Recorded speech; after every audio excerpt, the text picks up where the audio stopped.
Hey, everybody, welcome back to another episode of the Catholic Talk Show. Today, we're going to be talking about jolly old Saint Nick. That's right. We're taking a look at the real St. Nicholas and removing the fact from the fiction for the popular portrayals of this great Catholic saint. I'm breaking out my favorite socks, fellas.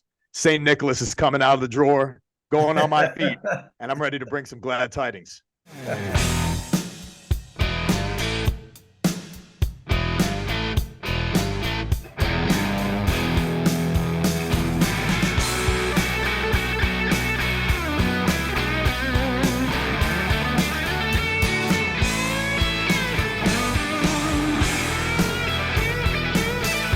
Already, I love it. I love it. Those are Yeah, cool. you know, the scripture, Romans 10:15, how beautiful are the feet of those who bring good news. You know, Sockreligious keeps me, well equipped every day. And since we're doing this about St. Nicholas, I had to break out the socks, fellas. That's all you wear. It is all I wear. It is all he wears. No, I think that's really appropriate, particularly for St. Nicholas. This is coming out right around the Feast of St. Nicholas. So, make sure for your kids, put out your shoes and your socks so that St. Nick can leave them a treat. But I think St. Nicholas is one. Speaking of that, dude, though, how many people, Sheil, actually don't know the Feast of St. Nicholas out there? December 6th is the liturgical memorial, and a lot of people miss that opportunity. But there's really some cool customs and traditions that date all the way back in the church that I'm sure we're going to break open for you guys in just a minute. And but December 6th, mark your calendars. It's one of my favorite liturgical feast days to remember, and then also just to celebrate. So as we near his memorial, try to get to Mass, try to get to daily Mass. And since you're here right now on this show on YouTube, don't waste a moment. Click the subscribe button, click that little bell, and then every time we produce a new show, it's going to populate in your feed, and you're not going to miss any of the great content here at the Catholic Talk Show. All right. So when you say St. Nick, I mean, everyone has this image, this Coca-Cola image, jolly man, red suit, little button nose, the whole thing, right?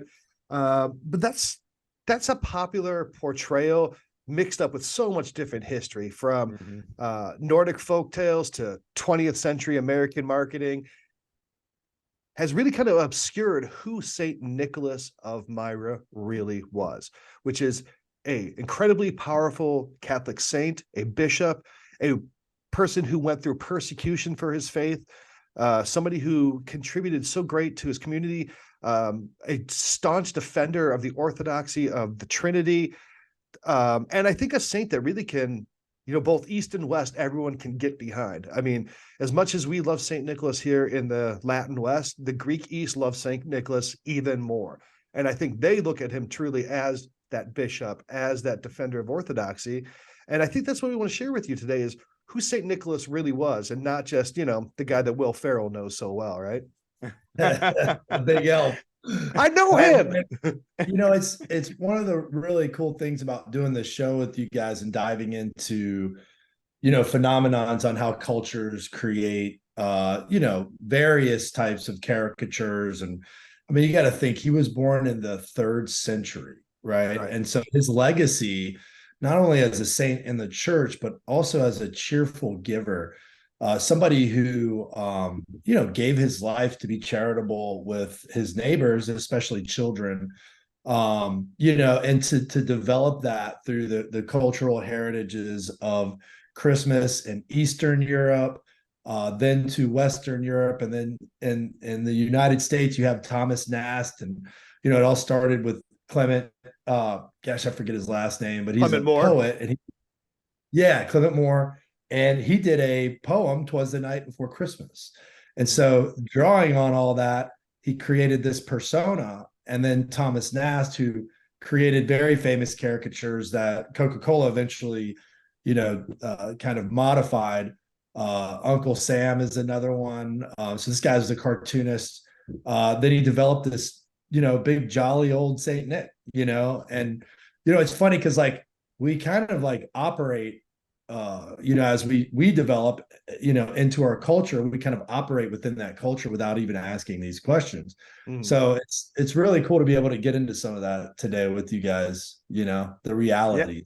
I love the historical landscape that we're already kind of cascading over his life, and then that you express, like, this is a long time ago, Delacroix, like, centuries ago, this man lived. And when you think about like impact investing and like leaving a legacy behind, like, look at the legacy of Saint Nicholas, that, through these caricatures, through these different, popularized, culturalized things that have become a little too secular in different respects. But the fact that his legacy is still much alive in respect to generosity, and how the greatest investment that we could ever entrust, that God has given us, the time, talent, and resources, the treasures that we have, when we invest them generously in the name of Christ, and love of our neighbor, and love that is truly emanating from our relationship with Christ, you leave a legacy, and it's not just Saint Nicholas who he was historically. Saint Nicholas is still having an impact today. And Sheila, I just want to make a comment too, that, at times, Saint Nicholas of Myra can be confused with Saint Nicholas of Bari, and it is the same Saint Nicholas. And we're going to share a little bit of the history on Saint Nicholas, where he is currently and where he was from. But, the fact that at the church of Saint Nicholas, where his remains are, at his tomb underground in the shore city, the eastern shores of Italy, in Bari, in Barese, there is a beautiful practice of the Latin Rite, the Eastern Rite. It is a central outpost for this unification that's happening through the generosity of his intercession right there at that beautiful church in Italy. So, I thought it was so apropos what you said before, Sheil, that, Saint Nicholas is really a patron of unification in respect to all of the rituals of the church that we celebrate with the name Catholic. That's right. So we'll get into why it's Bari, why it's Myra, and how his relics got to get there a little bit later on. But I think, like Ryan, like you said, he was born in the 3rd century. So traditionally, he was born March 15th, 270 AD, right? And died in the year 343 on December 6th. That's why it's his feast day. So we're talking about a guy who was around before the legalization of Christianity. He was there in the earliest church, one of the church, fathers. I mean, he knew Athanasius. He would have known Ambrose. He would have been at the Council of Nicaea. He is not just a marketing tool. This was a real historical person.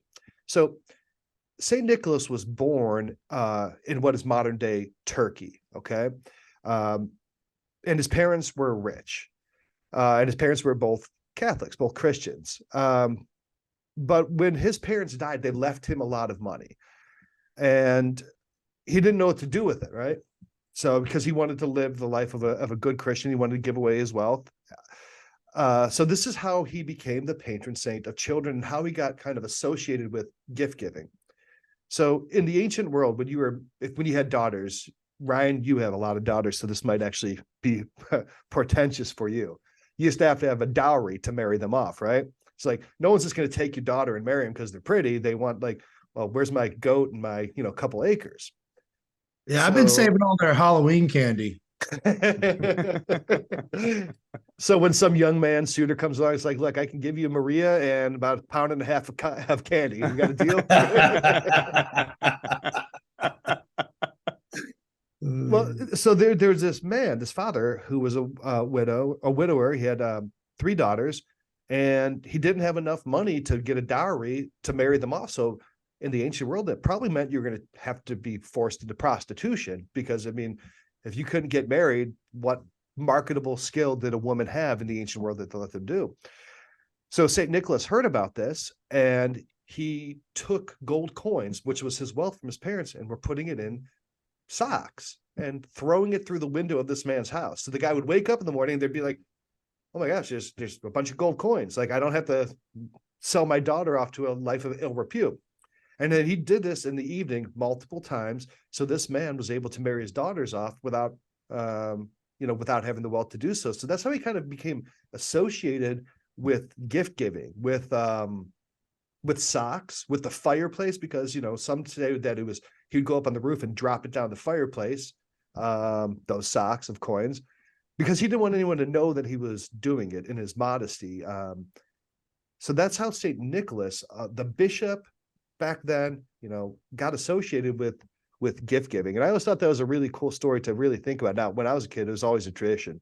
You put your shoes out by the fireplace on St. Nicholas Day, and then you put your sock up on Christmas Eve, because St. Nicholas would do that then. So we got two St. Nicholas's sightings when we were kids. What about you guys? Yeah, it's kind of funny too, because people would also dry their socks at the fire and their clothes, but they dry their socks separately. So it comes even from cultural trends of just drying your clothes. That's like the practical sense of what we do liturgically or what we wear. Yeah. Like there's always some practicality that, the light bulb goes off in the head when you're like, oh my gosh, yeah, there is a practical sense of why these stockings are being hung, or these socks are being hung near the fireplace, in the same way that the vestments that we wear, the cope or the humeral veil, and the weather, the weather shifts, and what type of vestments are worn. All of that is like practicality. And shout out to our previous show on liturgical vestments. That was a really cool one that we did together. That was. Did you give yourself a shout out there? Yeah, I just figured I'd shout out the Catholic Talk Show. My favorite talk show. 3 great looking guys. They did this great podcast on liturgical vestments. You should check it out. So another thing too is what I'm seeing here is that charity and eventually sainthood, in his case, takes a very practical note as well. A lot of times we elevate things a little bit too much. Just kind of going back to my original comment about my thoughts about lots of things. We kind of elevate them so much we don't look into them. And this practicality that you mentioned in the liturgy too, a lot of people just go to mass. They're just like, yeah, it's just church. I don't know why they do it. Whatever. They don't look into it. And what they'll find is this practicality, this beautiful practicality, as well as the practicality of being charitable in your life. A lot of people think they have to do these terrific or great things. And he was just using socks to get coins into people's houses. Yeah. And, to your question, Sheil, like, my mom still absolutely, the thing she loves the most is preparing our stockings, and with stocking stuffers. And, I still get the same type of stuff, like, socks and underwear and like payday bars and all these different things that my mom just, she looks forward to it every year. And it's those customs, that really warm the heart, and something I'm looking forward to once again. And it's not just the contents that are inside the sock. What I really look forward to is to see the joy on my mom's face in the gift of giving, because that's truly where the gift of joy is. It's in that act of charity, as you were saying, Delacroix. It's in that gift giving that you expressed in the life of Saint Nicholas so well, Sheil. And the generosity comes from a sense of modesty. Like, growing up, my mom was a single mom.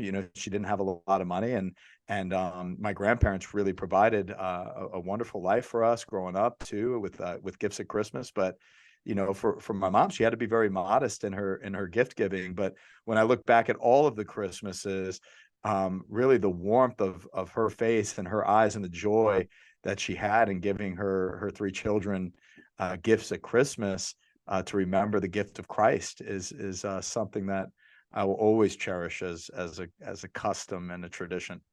Yeah. So, I mean, your mom could put some religious socks in your socks and make a sock turducken for you this year. See, what you do is you take the socks from the sock religious, you put them in another sock, and then you put another sock in that sock.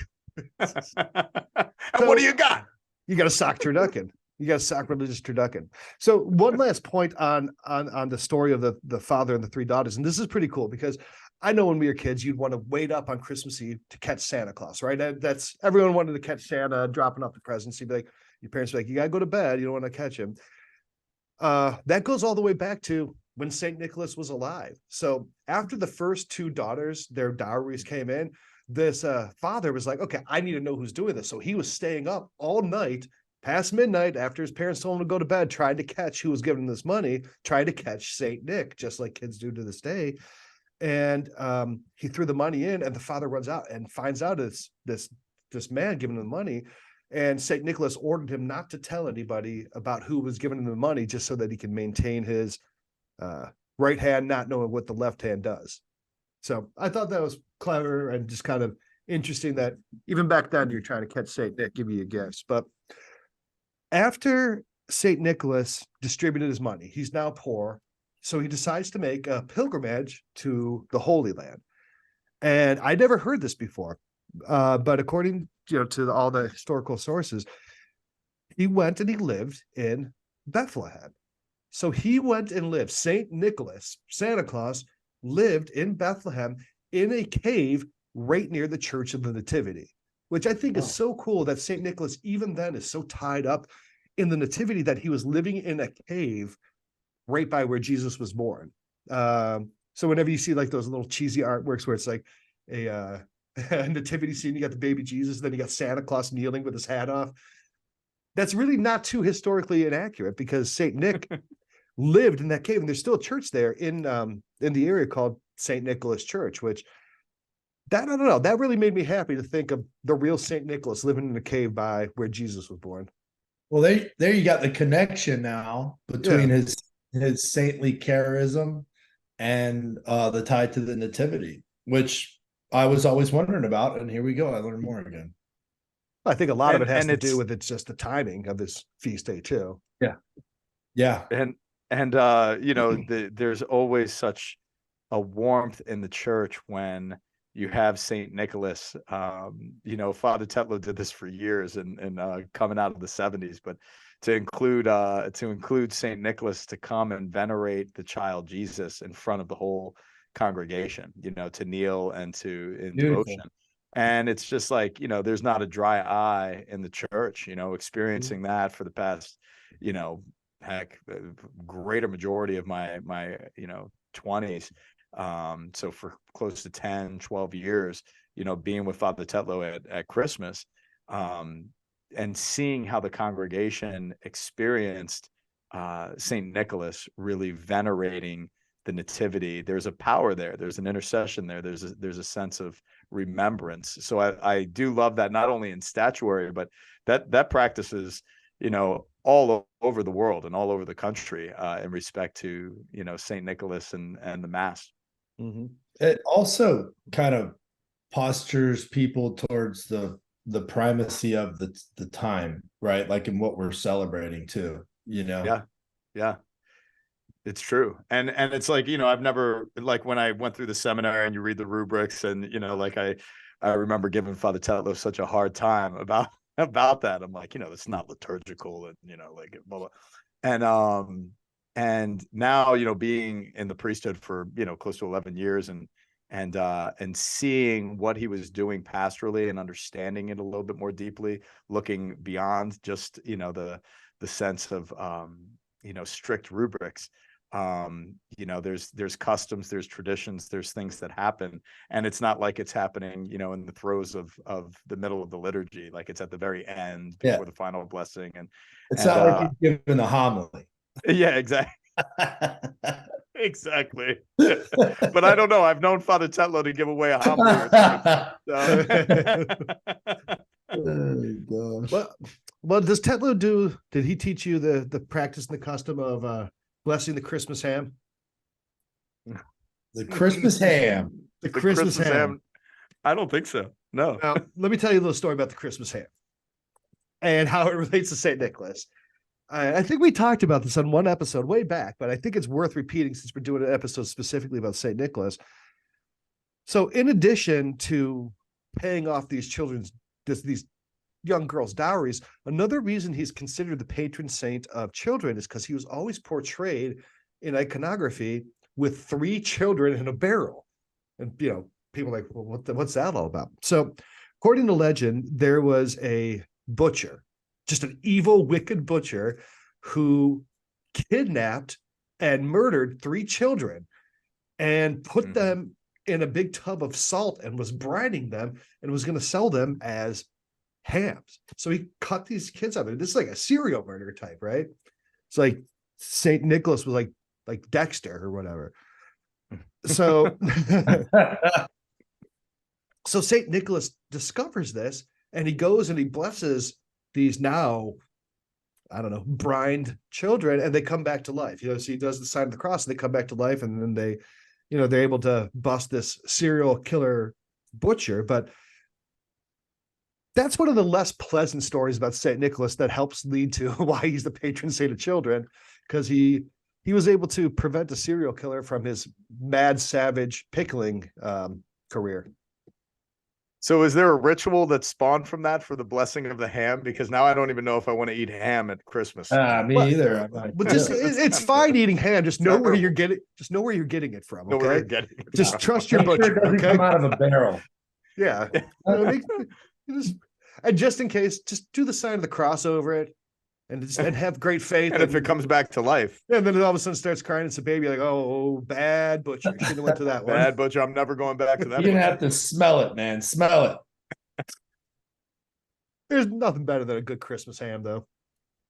Oh man, I love a good honey baked ham. Oh yeah, man. I think one of the last. Perfect. Before we get into why Bari, and then I want for everyone watching, stick around, because we're going to show you a picture of, we've done this before with St. Mary Magdalene, but we're going to show you an actual recreation of what the real St. Nicholas would have looked like using a recreation from his skull and forensics. Since we're talking about Dexter and forensics, well, I think it's a good time to drop that. But one of the other, I'd say maybe big famous stories about St. Nicholas is that he was at the Council of Nicaea, and he famously slapped Arius. You guys have heard this, right? We have this big ecumenical council. Arius is the arch, heretic, denying the two natures of Christ and all this. And St. Nicholas is just like, can't put up with his shenanigans, and gets so frustrated with him that he slapped him. Some sources say he punched him, others say he slapped him. Now, when we get into the historical recreation of St. Nicholas' face, you'll see he had a broken nose. So some people said maybe he was all right at throwing fists every now and again. But according to tradition, he slapped Arius at this council. But because he used violence, he was actually placed, that you don't hear this part of it a lot, he was actually placed in jail and stripped of his pallium by the other bishops. So it's not like he just walked up and slapped him with impunity. Everyone's like, yeah, knock out Arius. They're like, dude, you can't do this. So they put Nicholas, the emperor put Nicholas in jail and removed his pallium, the sign of him being a bishop. So then, he's in this jail cell and he's praying. He has a vision of the Holy Family. He repents and he's reinvested. But everyone always posts that as something like to be proud of. That St. Nicholas, like, yeah, St. Nicholas is punching heretics and checking names and checking them twice and decking the halls of heretics. But St. Nicholas himself St. Nicholas himself was horrified at this and regretted it deeply, that he had lost his temperance, that he lost his cool.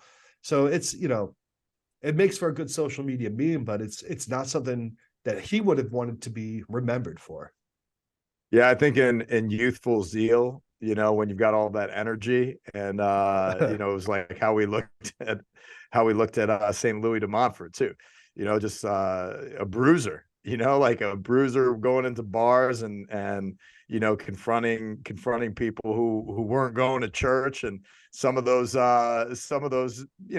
arguments turned into fist fights, and then the boys were at mass the next day, and it is something like in your youthful zeal, I think you kind of admire. But Louis de Montfort and St. Nicholas both recognized that was not the path of evangelization, but like the path of proselytizing and just kind of taking control. And in the face. Yeah, punch him in the face, a little smack in the face, Arius. Yeah, there are so many amazing legends and stories from the life of St. Nicholas, and we want to invite you to learn more about St. Nick and, where he came from, where he is now today. And, for me personally, I've always had a tie to St. Nicholas, because where St. Nicholas, wound up in church history, and, we're going to hear in just a little bit the historical background that Sheil's going to provide in how St. Nicholas arrived in Bari. But my family on my mother's side from Italy came from Barese. So the tie to Saint Nicholas and his tomb is very sincerely close to my family ties, and my grandfather, my maternal grandfather, and going there and praying at that church and visiting his tomb was one of the most impactful experiences spiritually in my formation and my discernment of the priesthood and really my journey in Christ. He was such a huge influence when I was able to pray for my family line, to pray for all the family members that still live there, and in gratitude to God for this connection at his tomb. But yeah, so Bari is a very beautiful coastal city, a port city. And, I went there probably about 12 years ago, before my ordination. And it was a joyful experience for sure. So let's talk about Santa Claus's skeleton. So Father Rich, like you said, he is known as Saint Nicholas of Bari or Saint Nicholas of Myra. Now, the Greeks, the East will call him of Myra, the West will call him of Bari. There's a really big reason for that, because that represents the two places where Saint Nicholas's relics have been interred. So let's get into Santa Claus's skeleton, right? Which, if you have children listening, parents, now might be a good time to pause and think about how you want to explain this, because we're going to be talking about the bones of Saint Nick, right? So, like spoiler alert. Spoiler alert. He died. Santa Claus died. I don't know. So did the Easter Bunny, I guess. I mean, since we're ruining everybody's dreams. Oh, Lord, Ryan, what's wrong with you?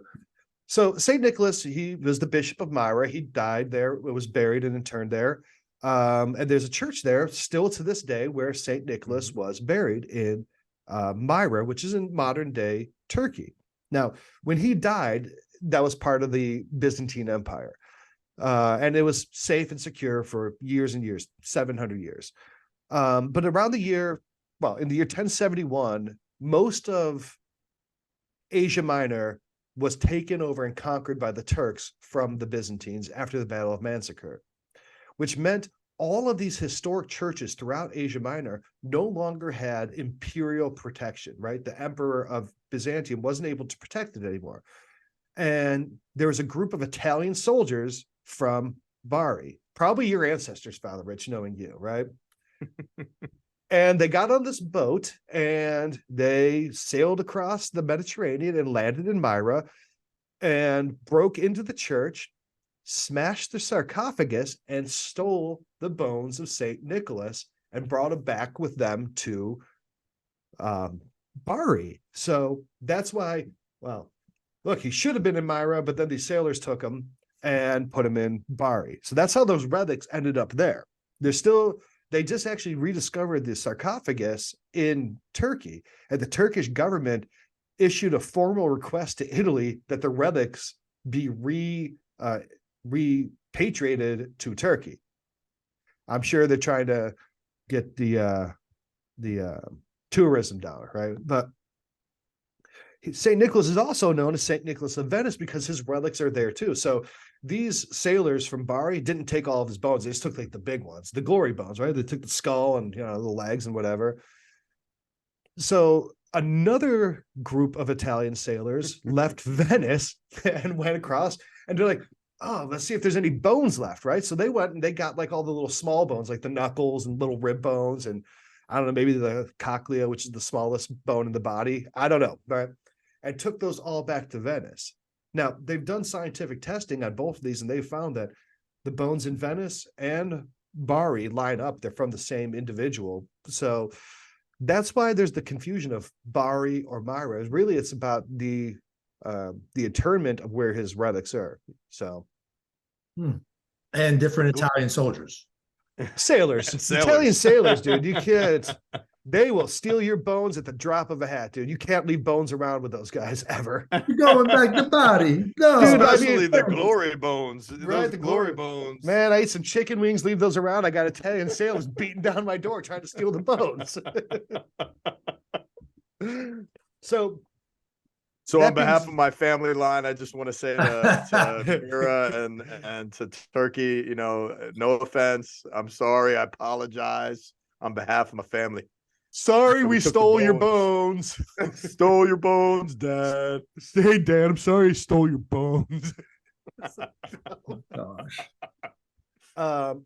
So we now know we have St. Nicholas's bones. So what we're going to show you is a picture of St. Nicholas's skull. We're going to show you Santa Claus's skull, right?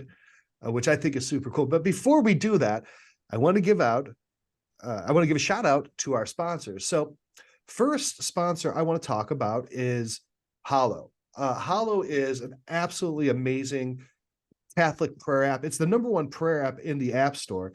Over 1 billion prayers have been said on this app. I mean, guys, you use this app. I know I use this app every day. And they got some really cool things that help, right? Because we're just now entering into Advent, and they're doing Advent with C.S. Lewis this year, with a lot of great resources. They're going to have Jonathan Rumi, Sister Miriam, and they've got a lot of Christmas music. They've got, I think it's with Ben Rector. They're going to be doing a Christmas music release throughout the whole of Advent. They've got chant and all kinds of sacred music. This is going to be a really great time of year to use this app because it's really, I think, going to help you increase your devotion during Advent.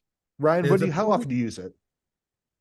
Yeah, it's a perfect time to start using it if you haven't, because there's a lot of rich content, and you know, it should be in all of our hopes for Advent that we would be praying more and waiting for our Lord to come. And so a great thing. I mean, I was listening to Advent lo-fi, something like that, while I was working on my computer. Like they've got everything. My kids are now using it with me. We've got a little family group so we could see and talk to each other about our prayer life. It's just been a very big resource for, I know, my own personal prayer, but also now as a father and encouraging my oldest to pray with me. You know, it's been a really big blessing. And pastorally speaking, you know, there's we've been rolling out like a daily rosary effort in the parish, and so many people, kids, teenagers, you know, families are praying the rosary.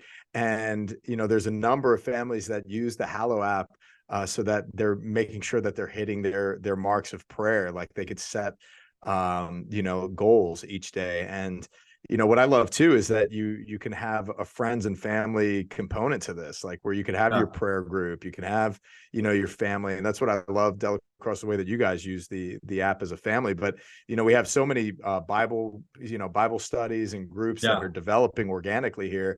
And, you know, HALLOW is a perfect way to use that forum so that, you know, the prayer group is maintained on a daily basis, even, you know, for those disciplines. So yeah, go ahead, Ryan. I was going to say, I saw that they have parishes that they've started to as well. So it'd be interesting to see what's going there. So I wanted to pull this up because this is directly from HALLOW. I was telling them, hey guys, what should we tell people that you got going on for Advent? So here's exactly what the people from HALLOW who run this app sent over. So they're going to be doing the 12 Days of Christmas Music Challenge with Ben Rector, which is going to guide people through traditional Christmas hymns. They've got a Stay Prayed Up Daily Challenge with Mark Wahlberg, which you know, a daily pump up to keep you prayed up. They're going to have a ton of Advent and Christmas music with like Andrea Bocelli, Matt Mahar. They've got chant, piano, more. They've got they're going to be doing the Pray 25 in multiple languages too. So they're going to be Portuguese, Polish, German, French, Tagalog, Italian, Spanish. So if you don't speak English, Tagalog. Look, I speak English, not Tagalog. But thank you. That's for the Filipinos out there. They've also got something really cool. So they're doing their first ever kids challenge, which is Mary on the Mantle, which is kind of like Elf on the Shelf, but it's a little doll of Mary, and she moves around, and it helps them understand the Christmas story. So they're going to be doing that in there too. So if you go to catholictalkshow.com/HALLOW, HALLOW, you can download this app and try all the premium features for free. Then you can try that trial. So we really recommend it. Great resource for Advent. Another sponsor I want to give a shout out to is Exodus 90. So Advent, like we said, we're in Advent, and Exodus 90 has a really great resource. They're doing a season of Advent prayer challenge for men. And this is a time of preparation for men around the world to unite their hearts more deeply to the Lord. It's going to help everyone be more intentional with your daily prayer and discipline. And so it gives you an opportunity to get you and your buddies around, and men, and pray during Advent in preparation for Christmas, in preparation for a warm up for the big Exodus, which starts on January 1st this year. So it's kind of a precursor. Maybe you look at it as like a little bit of a preseason for the big Exodus when you're, taking showers, cold showers, and not drinking alcohol. This one's maybe a little bit more lax, but it allows you to get back into that mindset and prepare for Advent at the same time. So if you to give you a sense of the 22 days of Advent, what are you going to be doing if you join this Exodus, this movement? So of course we want you to go through our talk show link, catholictalkshow.com/Exodus, and you could get the app for free. But you're going to be doing 20 minutes of daily silent prayer, reading from scripture and reflections on the Exodus app, and their app is fantastic. Fast and abstain from meat on Wednesdays and Fridays. Cold shower Fridays. Don't worry, there's only 3 that you're going to do. So if that Exodus 90 is just really intense and you tried it and you failed, this is a great way to start the new year. It's a new liturgical year starting at Advent. I think I'd rather be stinky. This is a great way to kind of charge up. I think I'd rather be stinky than take cold showers every day. That would be my sacrifice. The other discipline is a weekly holy hour. Again, all of these are achievable. And catch and root out cynical, sarcastic, and negative speech. These are really good kind of reset to the new liturgical year, starting out a new year in the church with Advent, and started out with Exodus, my brothers. Yeah, that's pretty good. So again, catholictalkshow.com/Exodus. And then our last sponsor, Father Rich, I'm going to let you take this one because you're not just Mr. sponsor. You are Mr. Sockreligious. You are Father Sockreligious. Call me Father Sockreligious. No, you are Father Thomas Sockwinus. I love their socks, and I do, like the guy said, I wear them every single day. But we don't want Sockreligious to be put in the corner. Don't put baby in the corner, because it's not just socks now. They have like some awesome swag too, and some really cool shirts. I know, shout out to Tanisha, because I think she's given you a really cool shirt, Del Cross, with St. Anthony on it. But this one's really cool, of St. Therese, and it's living on a prayer. I love this shirt. It's really breaking into the culture in Christ, and really transforming culture, and putting your faith in fabric and wearing it. Wear your faith. Be proud to be Catholic. Be confident to represent your faith. Learn your faith and share your faith. These are the joys that we get to participate in Christ. And I'm just such a happy Sockreligious fan as they're partnering up with us this season to think of stocking stuffers. What perfect stocking stuffer. I know, Mom, I really want another pair too, because there every now and then I'll wind up receiving a gift, and it's a pair of socks that I don't actually have.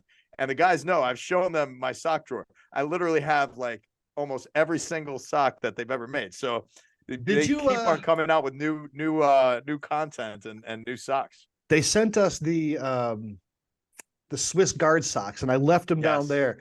So don't go wearing those. We got those because those are one of the coolest pairs of socks I don't have ever that seen. pair, so I may be stealing those from you, my brother. Okay, just like the good Barese stole the bones of St. Nicholas. Gosh, you Italian sailors, man.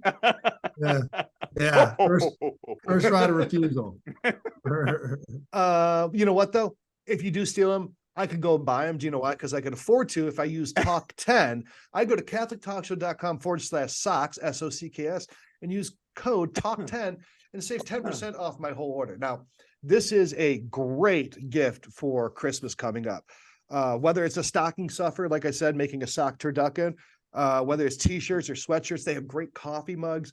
They have awesome stickers. You should check out their sticker section too. Really cool. Like, I'm a sticker guy. I have them on my car. I have them on like my computer case.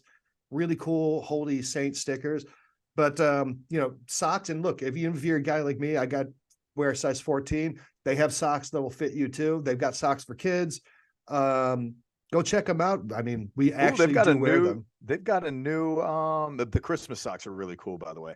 But they've got a new St. Francis style too, because I've got like 3 St. Francis socks. Yeah. But these are a cool color. I like this. Yeah, so they make great gifts, or for yourself. Look, if you want to dress up for Christmas and Advent, and you know, I remember when I was a kid, my dad would always bust out the Christmas tie and the Christmas socks, you know. So that's a cool tradition. They have like the nativity, they have the wise men, they've got all different kinds of Christmas socks, but then they have your favorite ones too. So again, use code TALK10, and if you go to catholictalkshow.com/socks, you can use that code now. So that's with Sockreligious. So shout out to all 3 of them. Great gifts, great things to help you prepare for Advent. Great partners of the show, and they're good people, and they're really doing great work in the church. Kudos and know of our prayers. You know, I also want to give a shout out to them too, because they have onesies for kids and babies on here too. That's really cool. Yep. So gifts for the kids. That's it. So let's talk, Ben. Let's get back into talking about Santa Claus's skull. So I'm going to share my screen with you guys now. Jolly old St. Nicholas smacked him in the face. All right. So this is the skull of St. Nicholas. This is the skull that's in Bari. That's pretty metal, man, looking at Santa Claus's skull, but that's what it is. And you know, here's all the different bones. So some of the smaller bones, some of these are from Venice, others are from Bari, but just a reminder that this was a real flesh and blood saint. This was not just you know, like Ryan, that you were saying, just a marketing creation. This was a saint who had a nice lived head and died. He had a great head. Right. Great head. Yeah. Very round. Perfectly very round. Yeah. If you ever look at a Eastern icon, they tend to make the heads pretty bulbous, right? I don't know if that's just like the Slavic cranium shape or whatever, but he's got it, man. He's got some circulature going on. Nice dome. So when they were they've analyzed this, and you know, the bones all line up from being around that time period. They would have been, obviously, I don't think there's much contention that these are the real thing, right? In some of the inspection, they would have found that he had a broken nose. Now, we talked about that earlier, that does that mean that he was out there fighting? Probably not. What it probably means was that he had his nose broken during the persecutions of Christians. So, you know, he had, Ryan, you have a broken nose, right? Yeah. 5 times over. 5 times over. And you got the little crook right there. He would have had the same thing. You and St. Nick got the same nose. Yay. I got your nose. So you've seen these recreations where they take the skulls or whatever, and they're able to use computer software to recreate what a person would have looked like based on the remains of the bone, what the musculature did to the bone, and you can get a very, very accurate look of what a saint would have looked like. So here is unveiling this, what Saint Nicholas would have actually looked like in his lifetime, which I think is really cool. This is not the Coca-Cola version. This is the real deal. This is Saint Nicholas's real face right here. That's how I pictured him. That's how you pictured him? That's it. So all I know you guys, from the bones. I know if he grew his beard out, he'd make a good Santa Claus. I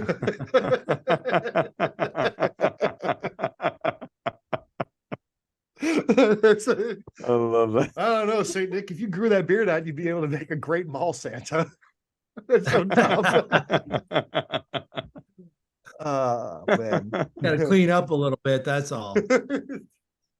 You know, there's a great tradition, you know, that goes, you know, many years back about liquid that would come from the tomb of Saint Nicholas, and this liquid continues to build up, and it's called, you know, it was called like the oil from his bones for years, but it's really water that is collected over a period of time, and and it's mixed with oil, or it's mixed with other water, and used as relics, but it's the bottles of pure manna. And the evening of the 9th of May, the feast of the translation of St. Nicholas from Myra to Turkey to Bari, Italy in 1087, the stone sarcophagus was open. The crowded crypt, the Archbishop of Bari extracts 1 or 2 glasses of water formed during the year around the saint's bones, and it's called manna. And friends of mine just went there, and they actually brought me back another bottle, because when I first went, I bought 20 bottles of the manna, and to use in devotion and prayer for married couples going through struggles of marriage prep, and just overall, like anything related to St. Nicholas. But that's still going on today. So if you ever find yourself in the port of Bari and you go visit the tomb of St. Nicholas, be sure to stop in at their gift shop, which is right outside in the courtyard. I got a fake vial of that once. You know how I know it was fake? How? It smelled like beef and cheese. The real Santa Claus smells like cookie. You smell like beef and cheese. And I can't wait. I'm going to discipline myself and wait a couple more weeks before I start watching Elf. In preparation for Christmas. Me too. Yeah. Always make sure your vial of lies. Always make sure your vial doesn't smell like beef and cheese, but cookies and sanctity. It has the odor of sanctity. I love it. Yeah, we want to encourage all of you, to check out the website, stnicholascenter.org. There's great materials, the great history. There's video links, to when the bishop actually goes into the tomb to collect, the condensed water, this pure water that they still don't know how it builds up in there, but it does. And there's many miracles that have come from devotion around this manna. But yeah, there's really, really cool content there. So we want you to check out stnicholascenter.org. All right. Well, that's it, kids. That's St. Nicholas. I think we should all get to bed before St. Nicholas doesn't show up and leave us our coins and our orange and our whatever gifts we get in our socks, right?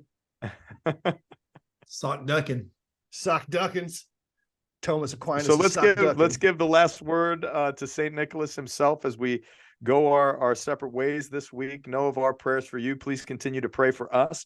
We so appreciate your prayers for Jennifer Delacroix and Ryan through difficult times that we've had with the show, and for prayers for me and my priesthood.